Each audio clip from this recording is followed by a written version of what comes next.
Welcome to the He's Got Issues Independent Comics Edition number 139.3. I'm John Cooney here to preview new independent comics being released September 17th, 2014, beginning alphabetically with Boom Studios and Clive Barker's Hellraiser Bestiary number 2 of 6. The journey into Bestiary continues. In this issue, Christopher Taylor and Jason Sean Alexander tell a tale of a blues singer who possesses a very unique guitar, while in the second part of The Hunted, we learn just who hired mercenaries tasked with stealing Pinhead's pins.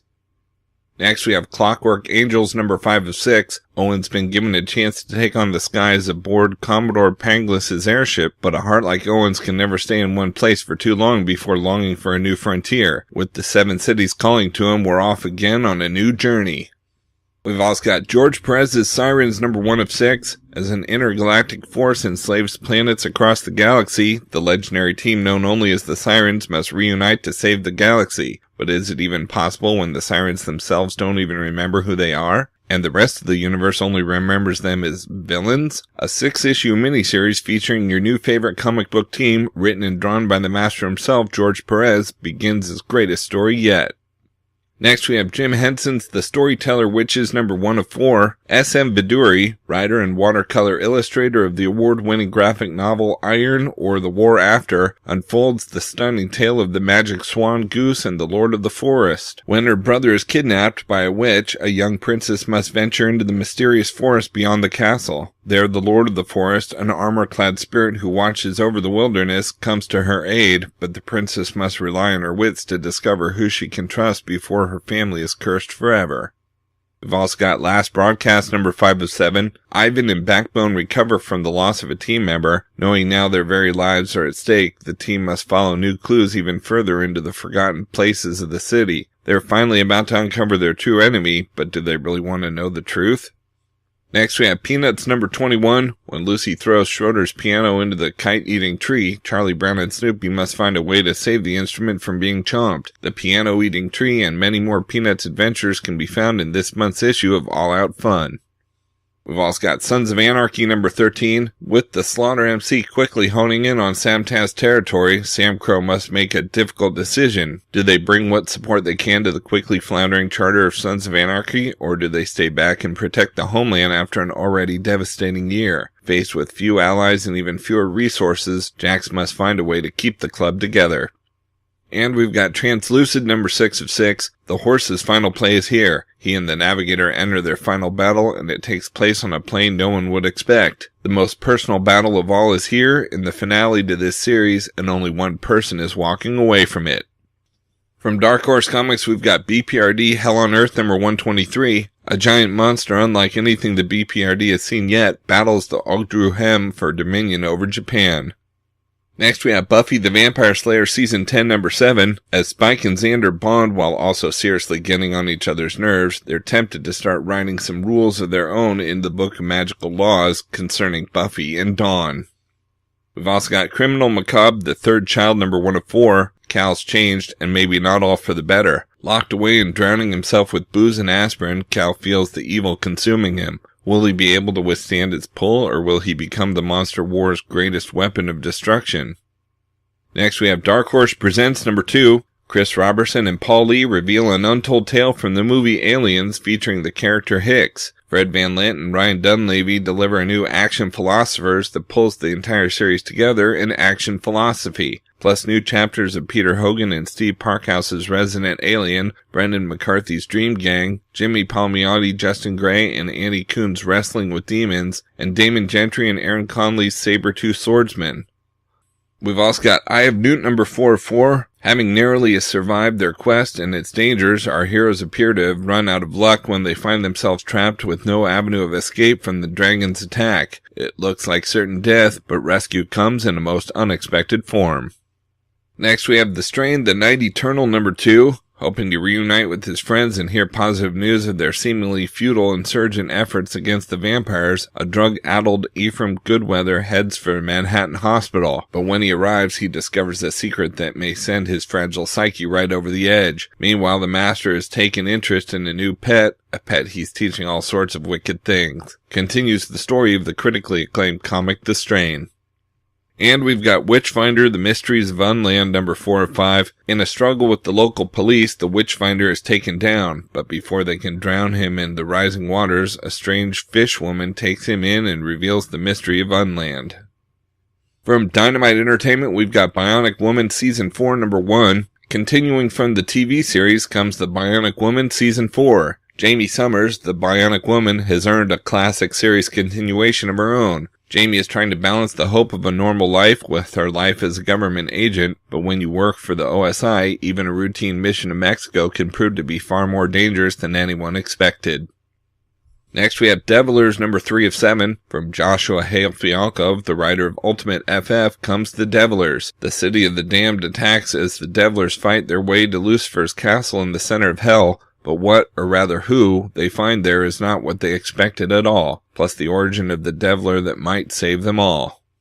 We've also got Purgatory number 1. Spinning out of Dynamite's best-selling Chaos universe, Purgatory flies like a vampire bound out of hell into the pages of her own ongoing series. Trapped in hell, the bitch queen learns that the devil doesn't play games. Can she outwit Lucifer, or will he make her regret the day she crossed him? The titillating tale begins right here.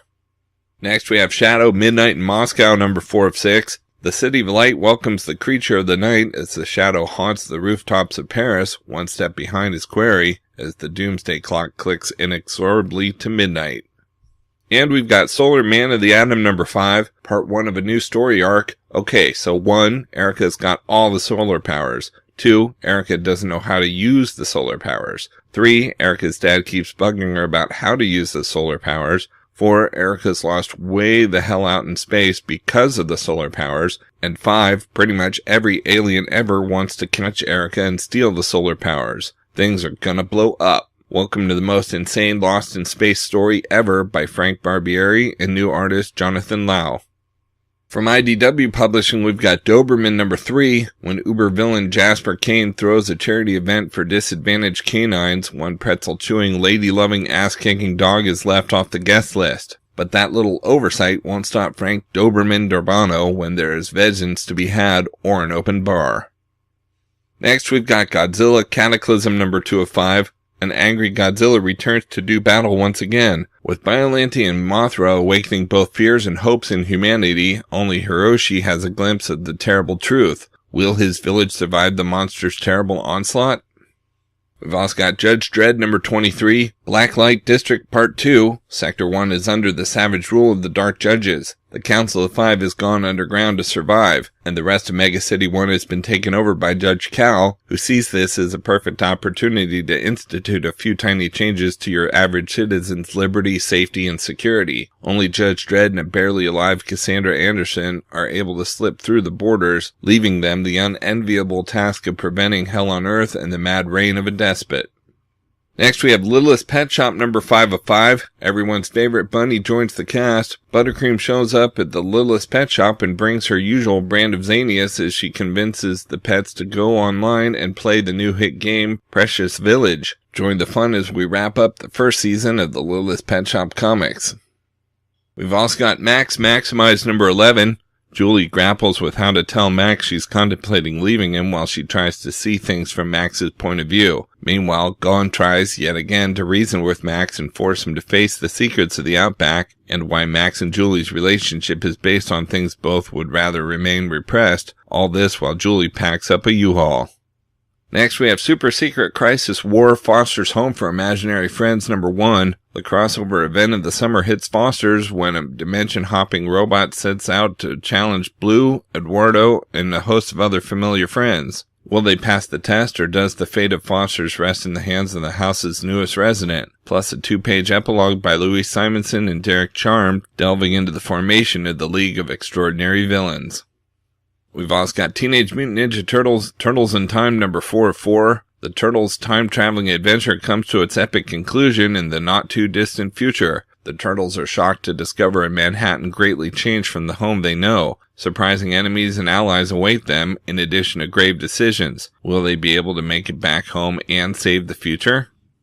Next we have Transformers More Than Meets the Eye number 33, Revelations. The fate of an entire planet hangs in balance as Megatron races to solve the dark riddle of Sector 113. As unseen forces move in for the kill and old friends reveal their true colors, the Autobots realize that everything is a lie. All this in an open briefcase. And we've got X-Files Season 10, Number 16, Joan, Part 1 of 2. An abortion clinic bombing leads Scully and Mulder to investigate a right-wing extremist group helmed by a teenage girl who claims to hear the voice of God in her head, but her actions are far from heavenly. From Image Comics, we've got Artifacts Number 39, 2014's Talent Hunt winning team, the story of the very first Darkness Bearer told by Jackie Estacado. Next we have Clone Number 20, the national clone crisis is over, the threat has been eliminated. We've also got Dead at 17, the Blasphemy Throne Number 2 of 7. Nara meets an unexpected ally on board the spirit vessel Equinox. On Earth, Nara's lifeless body is discovered, and a plan is put into motion. Next we have Deadly Class Number 7. Class is back in session as Rick Remender and Wes Craig's hit series rolls into its second arc. Narrowly escaping death in Las Vegas, Marcus and his remaining gang return to King's Dominion High School for the deadly arts. But they're about to learn a hard lesson. Blood begets blood, and no bad deed goes unpunished.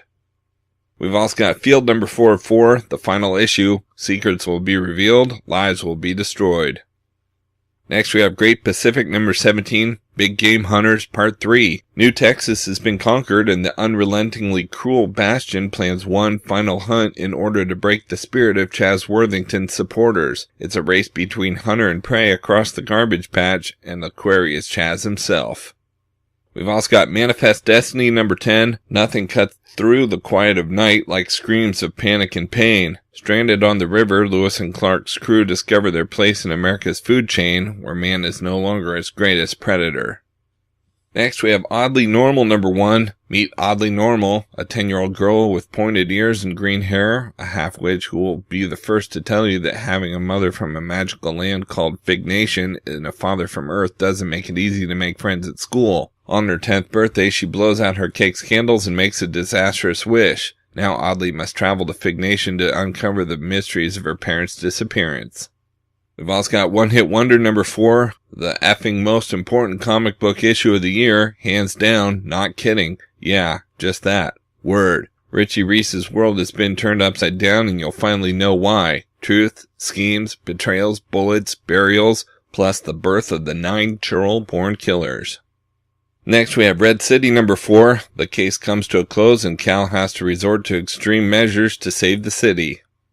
We've also got Rise of the Magi Number 4. As a Stonethro's uneasy alliance of magic-wielding criminals is beginning to unravel and trust becomes harder and harder to come by as the line between reality and illusion blurs. Asa is determined to fight the good fight, but is he really fighting the war he sees? Back in his homeworld of ruin, magic is laws and codes of honor. On Earth, no such guides exist. While fighting for his life, Asa learns the terrible lesson that when pitted against an overpowering strength of chaos, order has little or no chance of victory. Next we have Satellite Sam Number 10. The second arc of Satellite Sam comes to its thundering conclusion. Everybody's secrets gets a little bit of daylight and all hell is set to break loose in front of and behind the cameras. Who killed Satellite Sam and why? What happened to Michael White during the war? And who can he trust to help him set things right? We've also got Savage Dragon Number 198. Malcolm Dragon faces the uncanny ant menaces. The Ant Queen and her deadly Ant-Men invade the surface world and one man stands in their way. A deadly new threat for the son of the Savage Dragon. Next we have Shudder Number 6. Kate Christopher makes a stand against sins past as the smash hit series' first arc reaches its bloody finale. Shudder will return in December. We've also got Stray Bullets Killers Number 7. What happens when you find out that you've been living in a prison your whole life and had no idea? What happens when everything you thought was good is really bad and everything you've been told is bad is really good? And what happens when you know if you make the right choice, your life will become a nightmare beyond your imagination? Tonight, Eli is going to find out. He's going to put his soul on the line and find out who he really is, even if it kills him or someone else. You've never read anything like these, sometimes happy, sometimes sad, but always desperate tales from the box. Next we have Supreme Blue Rose Number 3. Ethan Crane is missing. Emergency procedures have been activated. Nothing makes sense. We're all in danger. We've also got Trees Number 5. Luca has a plan for Elgia. It's not the plan she thinks it is. She is his knife now. And we've got The Wicked and the Divine number 4. The mystery is solved, but does Pop God Lucifer like the answer? The answer is a word that rhymes with go, blow, and pro. If you think the answer rhymes with cow, I applaud you for your unconventional nature. It's good to experiment. We're experimenting with being awesome for 4 issues in a row. Join us. And from Valiant Entertainment, we've got Armor Hunters Bloodshot number 3 of 3. Aliens vs. Bloodshot. Marrow headquarters has been evacuated, and Bloodshot is the only thing left standing between the alien prisoner called Malgam and the outside world. Battle-worn and brutalized, can Bloodshot survive one final confrontation with an extraterrestrial foe augmented by the unholy power of the Exo Man-of-War armor? If you thought the first 2 chapters were hardcore, stay out of the splash zone because the Armor Hunters just picked the wrong soldier to fuss with. Next we have Delinquents number 2 of 4. Well, that escalated quickly. Quantum and Woody and Archer and Armstrong are riding the rails looking for the lost treasure of the Hobo King, each armed with one half of a mysterious map. These 2 tandems have unwittingly been pitted against each other in a 4-way free-for-all, but can either team get along long enough to achieve their mission? The world's worst crossover joyride is about to enter uncharted territory. And we've got Unity number 11, Last Hope, Last Stand. In the wake of Livewire's stunning sacrifice, how will Exo Man-of-War, Ninjak, and the Eternal Warrior come to terms? With the punishing revenge mission led by Bloodshot, that's how. If it bleeds, they can kill it, and the leaner, meaner Unity team just became a living, breathing box of armor-piercing rounds. The Armor Hunters put Earth in their bullseye, now the bullseye bites back.